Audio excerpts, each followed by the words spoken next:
Mix boy Sudeep बाबा घाटे पहुंचा धड़ाका छोरे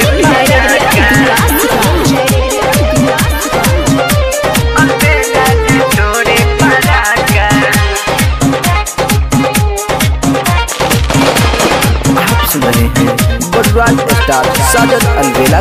मिनी बुलेट औरी धैले बाबा महो केहू से केहू ना लागता कम हो देखता बुढ़बो काका सजन जी छोरे पराका घाटे पहुंचा धुंधराका अलबेला जी छोरे पराका मिनी बुलेट औरी धैले बाबा महो केहू से केहू ना लागता कम हो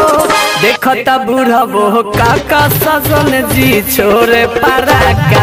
घाटे पहुंचा धुंधराका अलबेला जी छोरे पराका छोरे पराका मिश्रा छोरे पराका घाटे पहुंचा धड़ाका अलबेला जी छोरे पराका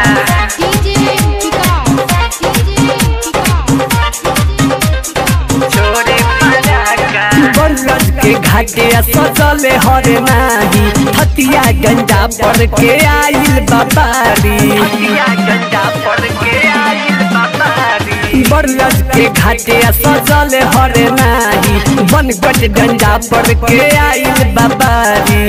हुनर सभे केहू अपन देखावता लड़का सब मिली छुरा छुरी नचावता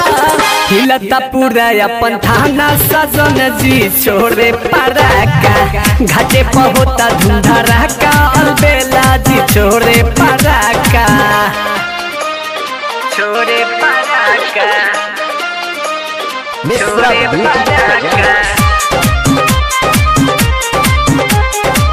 घाटे पहुंचा धड़ाका अलबेला जी छोरे पराका अलबेला जी छोरे पराका साजन अलबेला भी बरला से अइले पंकज सती से राहुल हाजरी लगैले ए साजन साजन अलबेला भी बरला से अइले जेपी सती से राहुल हाजरी लगैले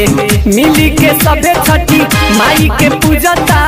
पूरा आवाज आसे मन में गुजता यूपी बिहार के इलाका सजन जी छोरे पराका संगे में बाबे सुजित बाबा अलबेला जी छोरे पराका मिनी बुलेट औरी धैले बाबा महो केहू से केहू ना लागता कम हो देखता बुढ़बो काका सजन जी छोरे पराका घाटे पहुंचा धुंधराका अलबेला जी छोरे पराका।